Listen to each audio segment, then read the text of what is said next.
Hey guys, it's Starlight Strategist bringing you a tech talk. Today I'm going to be talking about one of my favorite cards, which is Wild Sky Sword.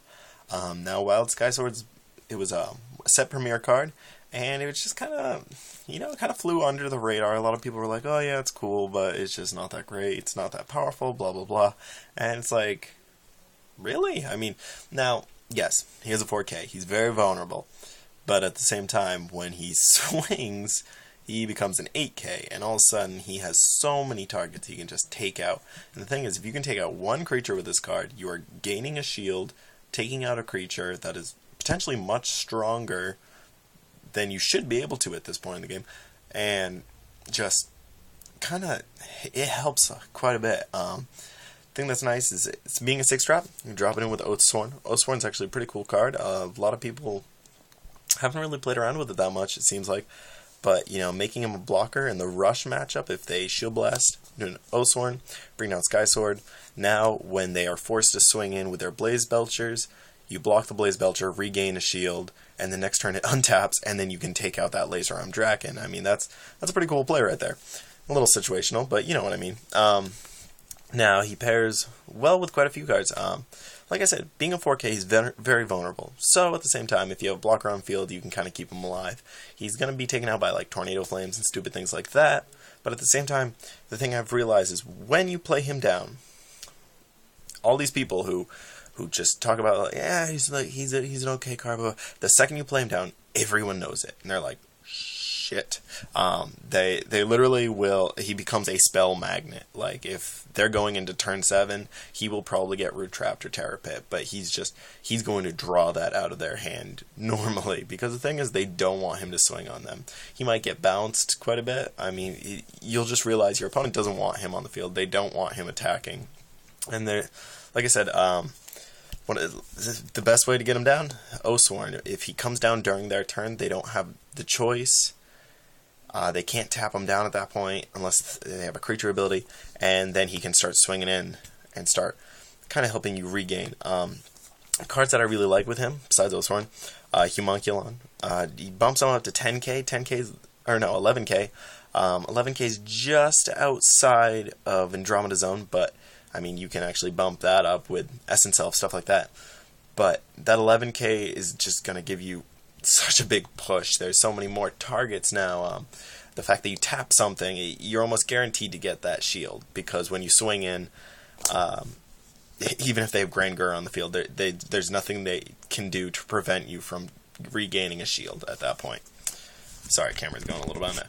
Another card that I've been playing around with lately and just kind of works, even if you just tech 3. A lot of people haven't thought about just teching 3 of these, but Fight.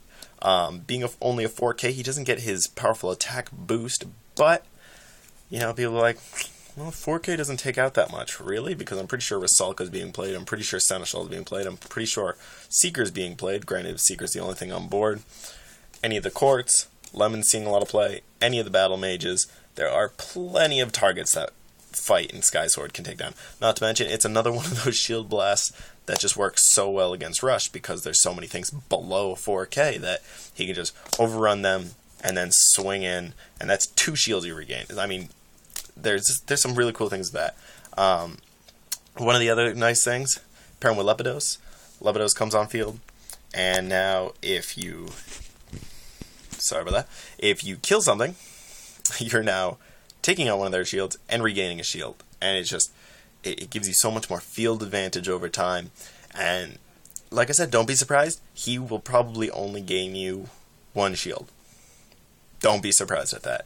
Unless you have a field set up to protect him, or things like Fight, he will probably only regain you 1 shield. But that 1 shield can be pretty crucial, and that shield could be a blast that you needed. It might be the difference between a game and losing a game. And like I said, being an 8K allows him to crash into so many things and just overtake so many things. Playing him with Dawnflower Courts, the Courts haven't been seeing much play. People are more leaning towards Essence Elves, and I understand why. Don't get me wrong, I totally get why. But if you're not playing a seed list, and he actually can work in seed, pretty well. But Courts works, bumps him up to 6K, and then a Courts Fight combo, 6K gives you way more options. Now he's taking out heralds. Now he's taking it, like, there's just destroys so many things. Also, fight's good for taking out birds. And yeah, I mean, Wild Sky Sword. I love playing this card. I can't help it. It's just a lot of fun. And like I said, he probably stays on the field for about a turn to 2 turns. He probably gets to swing once, and that one time is enough to merit him at that point for me. So, when I do play him in decks, 1 to 2, 2 is about as far as I would go. Pushing it to 3, he doesn't stay on the field long enough to become a main strategy unless you're playing things like courts and blockers just to keep him alive. But yeah, that's my thoughts on Wild Sky Sword. I hope you enjoyed. If you want me to talk about any other cards or whatever, let me know. And yeah, check out my other vids. Hope you guys have a good time. Peace.